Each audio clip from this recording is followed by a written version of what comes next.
मुल्क में आए रोज बढ़ती हुई महंगाई की वजह से आम आदमी शदीद परेशानी का शिकार है। सर्दी की शिद्दत में इजाफे के साथ ही दीगर अशिया की तरह अंडों की कीमत में भी रोज बरोज इजाफा हो रहा है। LPG गैस, दालें, मुर्गी का गोश्त, सब्जी हर शहरी की रोजमर्रा की जरूरत है। सर्दी में बच्चों और बुजुर्गों के लिए अंडों का इस्तेमाल लाजमी जुज समझा जाता है।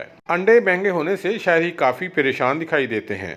जैसे जैसे सर्दी बढ़ रही है तैसे ही माफिया ने अपने पर खिलारने शुरू कर दिए हैं, जिससे आप देख सकते हैं कि ये एक अंडा जो था ये गरीब आदमी की पहुंच में था, दस्तरस में था, लेकिन इस सर्दी की वजह से गरीब आदमी का ख्वाब बन गया है एक अंडा भी, जिसकी कीमत जो है आज 20 से 22 रुपये एक अंडे की कीमत है।